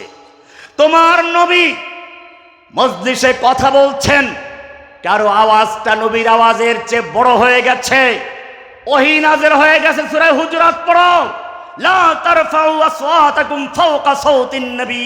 হে ঈমানদারগণ, খবরদার নবীর আওয়াজের চেয়ে জোরে আওয়াজ করে কথা বলবি না। এমনটা যদি করিস, আনতাহবাতা আমালুকুম, তোদের জীবনের সমস্ত আমল, নামাজ, রোজা, হজ, যাকাত, জিহাদ, কিতাল যা করে সব বরবাদ হয়ে যাবে, টেরও পাবি না। নবীর আওয়াজের চেয়ে জোরে কথা বলিস, কি মারাত্মক কথা! এত মায়া! এমন কি নবীর উপরে কোরআন নাজিল হচ্ছে, কোরআনকে দ্রুত মুখস্থ করার জন্য ঠোঁট নাড়াচাড়া করছেন। আল্লাহ তাআলা আরশ থেকে জিবরাইলকে বলেন, যাও, আমার নবীর এত কষ্ট করার দরকার নেই। লা তুহাররিক বিহি লিসানাকা লিতাজালা বি, ইন্না আলাইনা জামাহু ওয়া কুরআনা ফাইদা কারানাহু ফাত্তাবি কুরআনা। হে নবী, কোরআনকে দ্রুত মুখস্থ করার জন্য ঠোঁট নাড়াচাড়া করে মুখস্থ করার কোনো প্রয়োজন নেই। ইন্না আলাইনা জামাহু ওয়া কুরআনা, গোটা কোরআনকে নূর বানিয়ে আপনার সিনার মধ্যে জমা করে দেওয়ার দায়িত্ব আমি আল্লাহ নিজে গ্রহণ করেছি। এত মায়া নবীর জন্য, নবী ঠোঁট নাড়াচাড়া করে কোরআন মুখস্থ করবেন, এতটুকু কষ্ট দিতে চান না।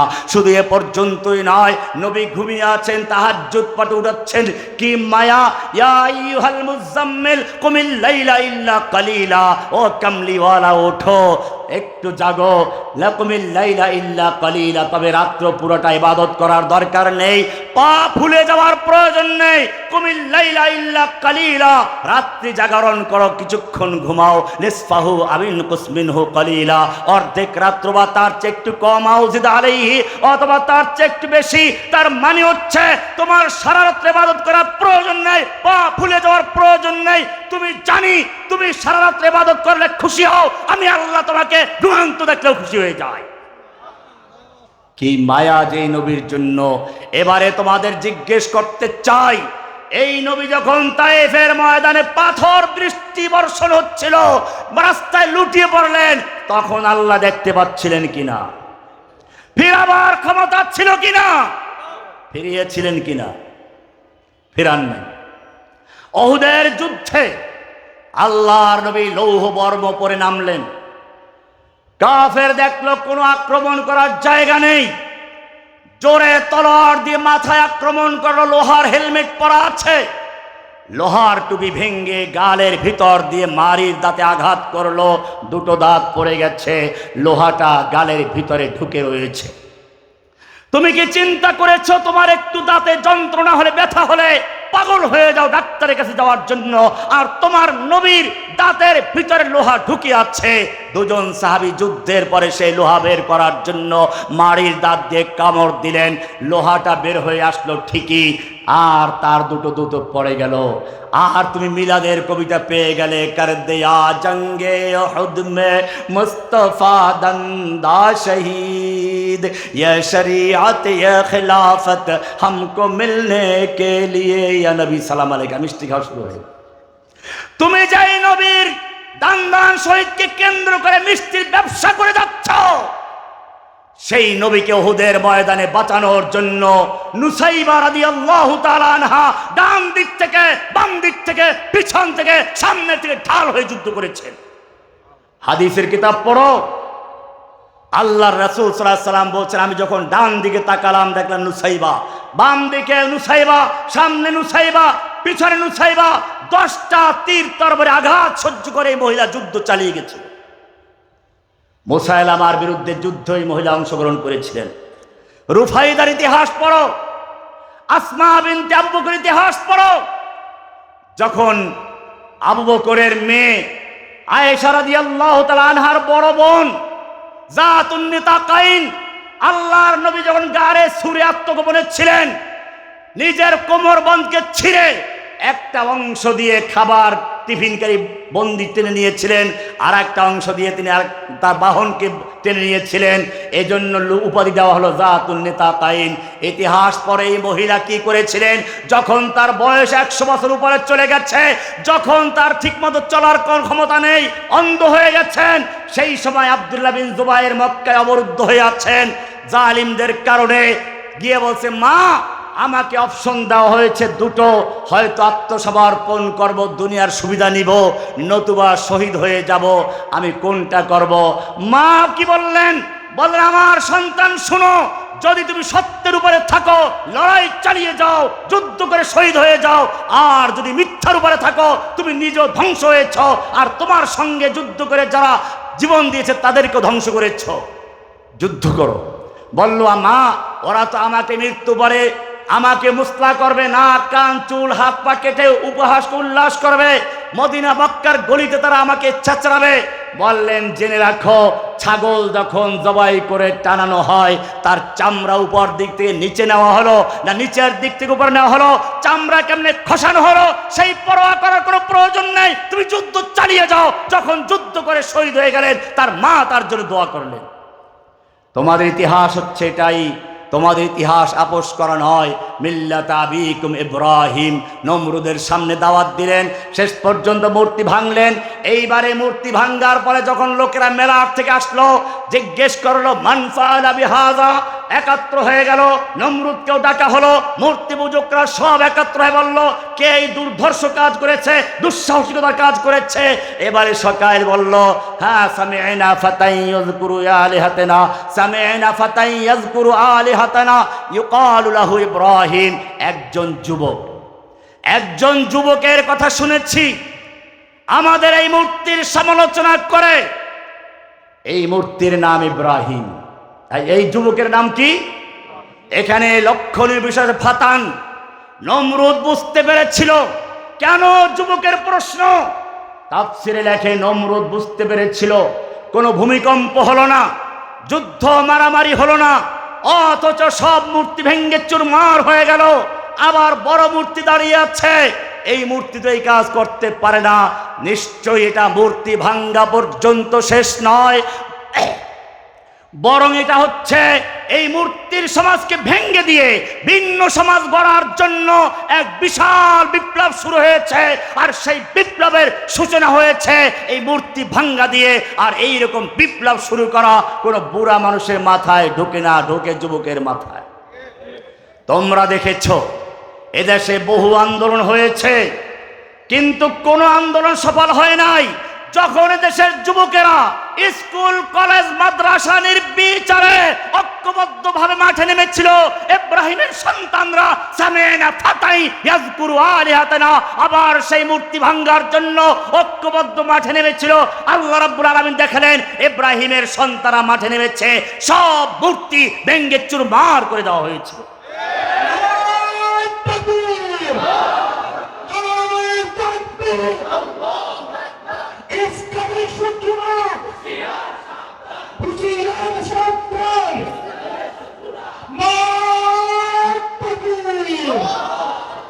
তবে এখানেও একটা পার্থক্য আছে।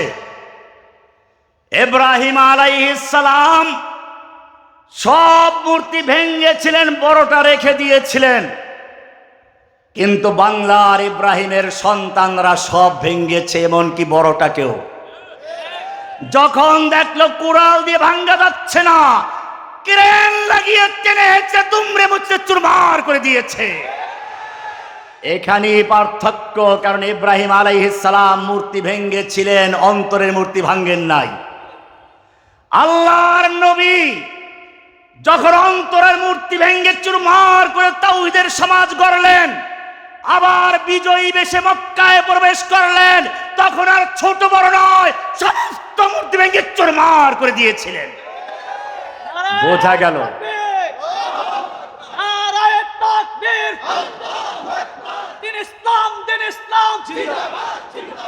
এই সমাজ ভাঙতে হবে, দিনের বিজয় আনতে হবে।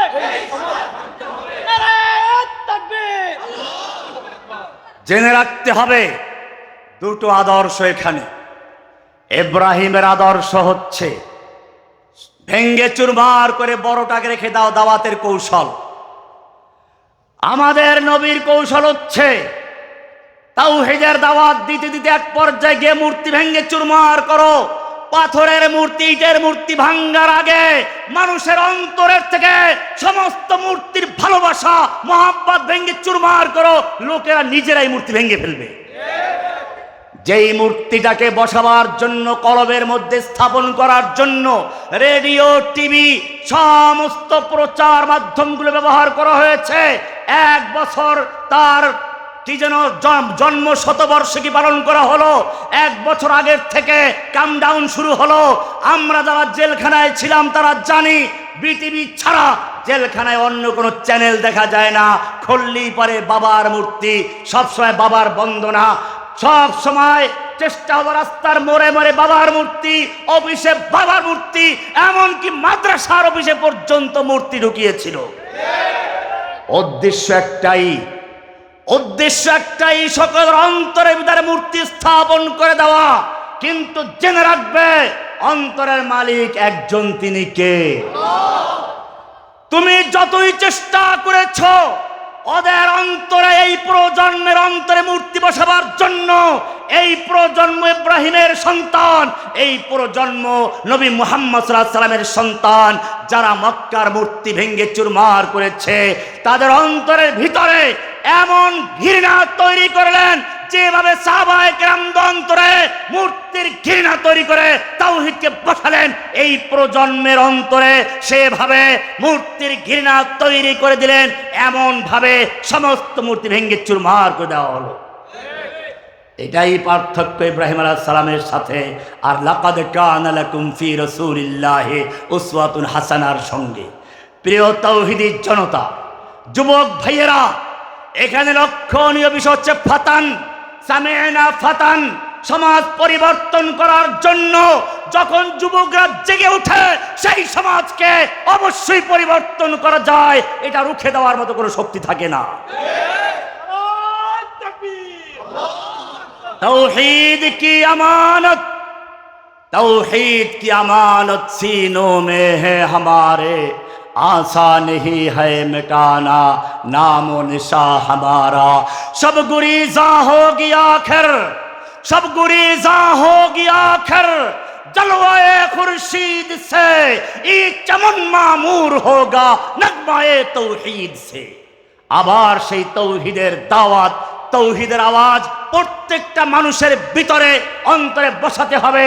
তারপরেই যখন তুমি ময়দানে নামবে, দুনিয়ার কোনো শক্তি নেই তোমার শক্তিকে রুখে দেওয়ার মতো।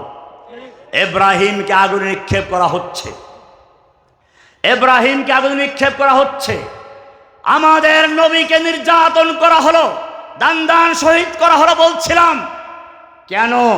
যে আল্লাহ তাআলা নবীকে এত ভালোবাসেন, মেঘ দিয়ে ছায়া দেন, খেজুর গাছ দিয়ে আড়াল করে দেন, ওহী নাযিল হলে পরে ঠোঁট নাড়াচাড়া করতে বারণ করেন, জোরে কথা বললে ঠান্ডা করে দেন।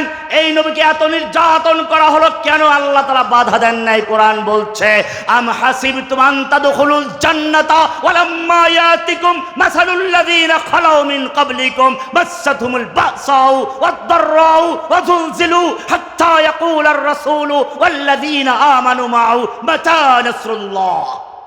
তোমরা কি মনে করেছো এমনিতেই জান্নাতে ঢুকে পড়বে, অথচ তোমাদের কাছে আসবে না ওই সমস্ত বিপদ আপদ মুসিবত যা এসেছিল তোমাদের আগের লোকদের প্রতি? মাসসাতুহুমুল বাসা ওয়াদ-দাররা ওয়া যুলজিলু হাত্তা ইয়াকুলার রাসূল ওয়াল্লাযীনা মা'হু, এমনকি স্বয়ং রাসূল নিজে এবং তার সঙ্গীরা বলতে বাধ্য হলেন, মাতা নাসরুল্লাহ, আল্লাহর সাহায্য আর কবে আসবে? হ্যাঁ, নিজের শক্তি যখন চূড়ান্ত ব্যয় করে তখনই আল্লাহর সাহায্য আসে। বদরের যুদ্ধে লক্ষ্য করো, ফেরেশতারা আগে এসে বসে থাকেন নাই। যখন 1000 সশস্ত্র যোদ্ধার বিরুদ্ধে মাত্র জীর্ণ শীর্ণ 313 জন সাহাবী দাঁড়িয়ে গিয়েছেন, আল্লাহ রাব্বুল আলামিন বলছে, ফেরেশতারা যাও এবার তাদের সঙ্গী হয়ে যুদ্ধ করো। ইব্রাহিমকে আগুনে নিক্ষেপ করা হচ্ছে, আল্লাহর ফেরেশতারা পর্যন্ত আল্লাহর কাছে দোয়া করছেন, আল্লাহ তোমার ইব্রাহিমকে তো আগুনে নিক্ষেপ করা হচ্ছে।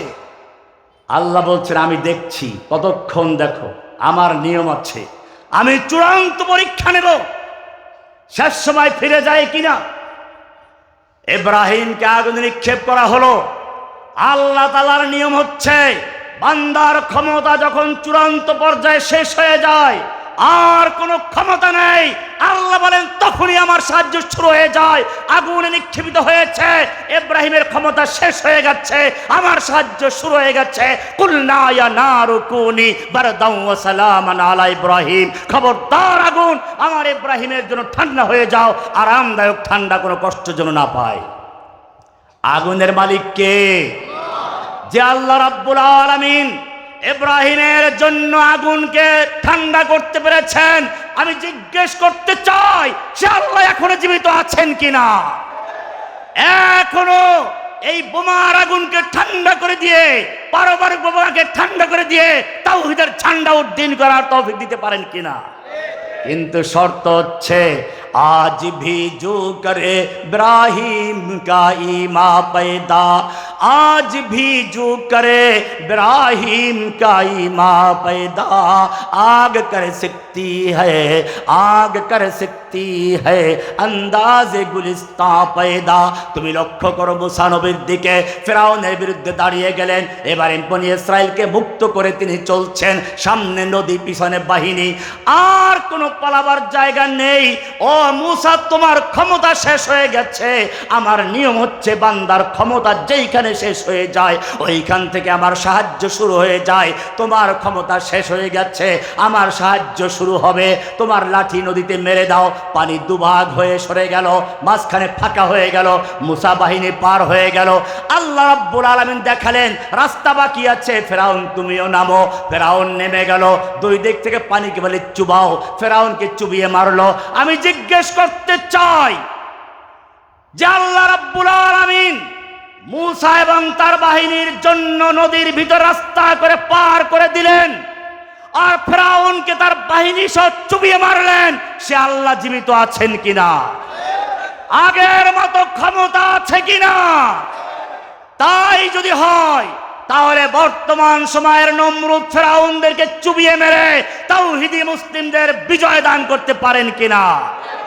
তাহলে ভয় কিসের? একটাই ভয়, মিসলে কলিম হো अगर, मिसले कलीम हो अगर मारे काज़मा कोई, आज भी आती है, आज भी आती है कोहे तूर से बंगला तखफ। ও যুবক, তুমি যদি সত্যিকার অর্থে মুসার মতো ঈমান এবং তাওহীদ নিয়ে লাঠি সহ ময়দানে আসতে পারো, লাঠি মারতে দেরি, রাস্তা করতে দেরি হবে না ইনশাআল্লাহ। ইউসুফ আলাইহিস সালাম জুলাইখার ঘরে বন্দী, 7 দরজা বাইর থেকে বন্দী।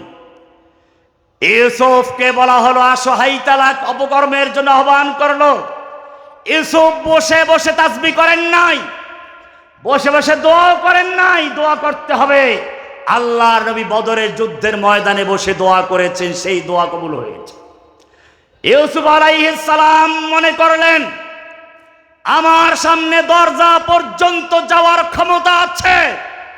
আল্লাহর নিয়ম হলো বান্দার ক্ষমতা যে পর্যন্ত শেষ হয়ে যাও ওখান থেকে সাহায্য। এই চিন্তা করে দরজা পর্যন্ত গেলেন। আল্লাহ তাআলা জানিয়ে দিলেন, ও ইউসুফ তোমার ক্ষমতা যেই পর্যন্ত ছিল ব্যয় করেছ, আমার সাহায্য শুরু হয়ে গেছে। একটা একটা করে সমস্ত দরজা খুলে দিয়েছিলেন। আমি জিজ্ঞেস করতে চাই যে আল্লাহ রাব্বুল আলামিন সেই ইউসুফের জন্য বন্ধ দরজা খুলে দিয়েছিলেন, আজকে সমস্ত দরজা খুলে দেওয়ার জন্য আল্লাহ জীবিত আছেন কিনা? লা নিদ্দা ওয়ালা দিদ্দা ওয়ালা হাদ্দা লিমাওলা, লা নিদ্দা ওয়ালা দিদ্দা ওয়ালা হাদ্দা লিমাওলা, আল আনা কামা কানা ওয়া লাম ইয়ালকা যাওয়ালা, ফারদুন সামাদুন আন সিফাতিল খালকি বারিয়ুন, রাব্বুন আযালিয়ুন খালাকাল খালকা কামালা, ইন শিতা মিনাল খাউফি আমানাও ওয়া সালামা, ফাবুদহু ইয়াকিনান বিগুদুওয়িন ওয়া আসালা, ইন শিতা মিনান নারি নাজাতাও ওয়া ফালাহা, ফাবুদহু ইয়াকিনান বিগুদুওয়িন ওয়া আসালা। এখনো সে আল্লাহ জীবিত আছে, শর্ত একটাই, আবার সেই যুবক হতে হবে। তুম দিয়ে বাদে মুখালিফ সে না ঘবরায় ওয়াকাব। ও যুবকেরা, এবারে তোমাদের প্রতি শেষ আহ্বান। তোমাদেরকে সেই সালাহুদ্দিন আইয়ুবী, মুহাম্মদ বিন কাসেম, তারেক বিন জিয়াদের মতো চতুর্দিক থেকে আহ্বান করা হচ্ছে। তোমরা জানো এই রাজা দাহিরের কারাগারে 2 জন বোনকে নির্যাতন করা হচ্ছিল। তখন তারা নিজের রক্ত বের করে ওড়নাকে কাগজ বানিয়ে তৎকালীন খলিফাতুল মুসলিমিন হাজ্জাজ বিন ইউসুফকে পত্র লিখেছিল। তার ঘুম হারাম হয়ে গেল। নিজের আপন ভাতিজা যুবক 16 বছরের যুবককে পাঠালো, যাও হয়তো রাজা দাহিরকে খতম করে বোনকে উদ্ধার করবে, নতুবা শহীদ হয়ে যাবে। ফিরে আসার চিন্তা করো নাই। সেদিন সিন্ধু বিজয় হলো, বোনদের উদ্ধার করা হলো। আমি জিজ্ঞেস করতে চাই, যদি সত্যিকার অর্থে আজকে সেই কাসেম, সেই মোহাম্মদ বিন কাসেমের আদর্শ অনুসরী থাকো, তোমার বোন আফিয়া সিদ্দিকা এখনো বন্দী হয়ে আছে জেলখানায়, তোমার ভাইয়েরা কারাগারে বন্দী হয়ে আছে, তোমার ফিলিস্তিনি শিশু ভাই বোনেরা কাফের ইহুদির কারাগারে বন্দী হয়ে আছে, তোমাদেরকে আহ্বান জানাচ্ছে, ওমা লাকুম লা তুকাতিলুনা ফি সাবিলিল্লাহ, ওমা লাকুম লা তুকাতিলুনা ফি সাবিলিল্লাহ ওয়াল মুস্তাদআফিনা মিনার রিজাল ওয়ান নিসা ওয়াল বিলদান আল্লাযীনা ইয়াকুলুনা রব্বানা রব্বানা আখরিজনা মিন হাযিহিল ক্বরিয়াতিজ যালিমি আহলুহা ওয়াজআল লানা মিন লাদুনকা ওয়ালিয়্যা ওয়াজআল লানা মিন লাদুনকা নাসীরা। এই যুবকরা, তোমাদের কি হলো? আল্লাহ তোমাদের আহ্বান করছেন ওদের ভাষায়, ফিলিস্তিন থেকে, কাশ্মীর থেকে, উইঘর থেকে, আফিয়া সিদ্দিকার রুহের থেকে আমাদের কাছে আহ্বান চলছে, ওমা লাকুম, তোমাদের কি হলো? লা তুকাতিলুনা ফি সাবিলিল্লাহ, তোমরা আল্লাহর রাস্তায় যুদ্ধ করছো না, লড়াই করছো না। ওই সমস্ত নির্যাতিত, নিপীড়িত, অসহায় শিশু, নারী, বৃদ্ধদের মুক্তির জন্য, আল মুস্তাদআফিনা মিনার রিজালি ওয়ান নিসা ওয়াল বিলদান, ওই সমস্ত শিশু, নারী আর ওই সমস্ত বৃদ্ধ অসহায় মানুষদের মুক্তির জন্য, আল্লাযীনা ইয়াকুলুন, যারা ফরিয়াদ করে বলছে, রব্বানা রব্বানা আখরিজনা মিন হাযিহিল ক্বরিয়াতিজ যালিমি আহলুহা, হে আমাদের রব, তুমি আমাদের আখরিজনা, উদ্ধার করো, আমাদের বের করে নিয়ে যাও, মিন হাযিহিল ক্বরিয়াতিজ যালিমি আহলুহা, এই জালিমদের অধ্যুষিত জনপদ থেকে, জালিমদের কারাগার থেকে, এই ইহুদির কারাগার থেকে, হিন্দুদের কারাগার থেকে আমাদের উদ্ধার করো, আমাদের মুক্ত করো। ওয়াজআল লানা মিন লাদুনকা ওয়ালিয়্যা, আমাদেরকে তোমার পক্ষ থেকে অভিভাবক পাঠাও, নেতা পাঠাও। ওয়াজআল লানা মিন লাদুনকা নাসীরা, তোমার পক্ষ থেকে সাহায্যকারী পাঠাও। এই আওয়াজ চতুর্দিকে আসছে। আমি জিজ্ঞেস করতে চাই, এই আহ্বানে সাড়া দেওয়ার জন্য কি ফেরেশতার আগামী আসবে, না তোমাদের তৈরি হতে হবে? তোমাদের তৈরি হতে হবে। সেই ওলি নাসির হয়ে তোমাদেরকে ময়দানে ঝাঁপিয়ে পড়তে হবে। ফির তুঝে একবার করনি হ্যায় জাহাঁ কি রাহবরি। হে যুবক, আবার তোমাকে বিশ্বের নেতৃত্ব দেওয়ার জন্য সালাহুদ্দিন আইয়ুবী, মুহাম্মদ বিন কাসেম, তারেক বিন জিয়াদ আর খালিদ বিন ওলীদ উত্তরসূরি হয়ে মাঠে নামতে হবে। ফির তুঝে একবার করনি হ্যায় जहां की रहबरी, उठ खुदा के नाम लेकर फिर आलम्बर दारिबान। तुम्हारे सामने যত বাধা আসবে জেনে রাখবে তুমি শাহিন, तू शाहीन है, परवाज है काम तेरा, तेरे सामने आसमां और भी है। তুমি তো সেই আকাশের বাজ পাখি সমতুল্য, तुम दिए बाद मुखालिफ से न घबराए कब, ये तो चलती है तुझे ऊंचा उड़ाने के लिए। তুমি জালিম, অত্যাচারী, নিপীড়ি, নির্যাতনকারী শাসকদের অত্যাচারকে তুমি ভয় করো না, কারণ এই বাধা, এই অত্যাচার, নির্যাতন চলছে তোমাকে আরো ঊর্ধ্বে নেওয়ার জন্য, তোমার মর্যাদা বৃদ্ধি করার জন্য। সেজন্য আহ্বান আসছে। ও যুবকের, আমি জিজ্ঞেস করতে চাই, আজকে যদি প্রয়োজন হয় বাংলার পার্বত্য অঞ্চল রক্ষা করার জন্য যাদের মাঝে ঝাঁপিয়ে পড়তে হবে, কে কে তৈরি আছো? বাংলাদেশের সেনাবাহিনীকে জানিয়ে দিতে চাই, তোমার ভয় করার কোনো প্রয়োজন নেই। তোমরা যদি প্রয়োজন মনে করো আমাদেরকে আহ্বান জানাও। এই বাংলাদেশের যুবকেরা তোমাদের সঙ্গে কাঁধে কাঁধ মিলিয়ে পার্বত্য অঞ্চল রক্ষা করার জন্য, জীবন দেওয়ার জন্য প্রস্তুত ইনশাআল্লাহ। ভাইয়েরা আমার,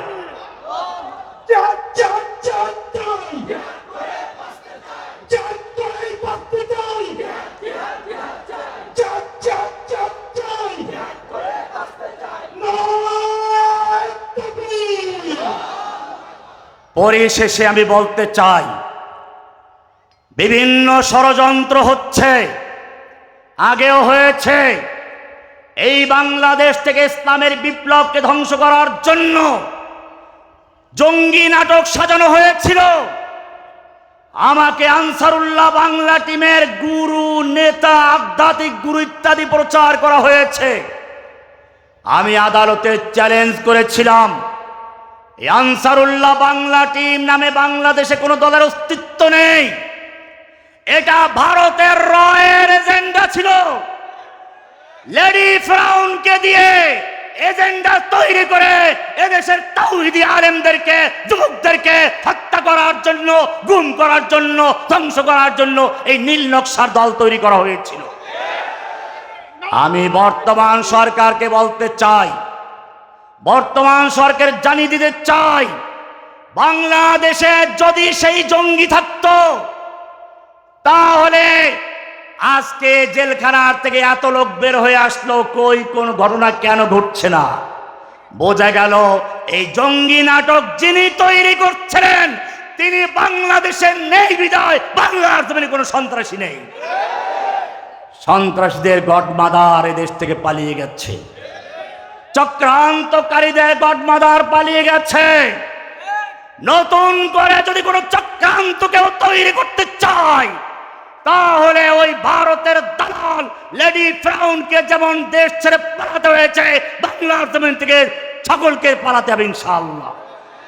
পাহাড়ের সঙ্গে মাথা ধাক্কা দিলে পাহাড় ভাঙ্গে না, মাথা ভেঙে চুরমার হয়ে যায়। ঠিক তেমনি ভাবে এই বাংলার জমিন থেকে ইসলামের জোয়ারকে, যুবকদের তাওহীদের চেতনাকে যারাই ধ্বংস করতে আসবে নির্মূল হবে।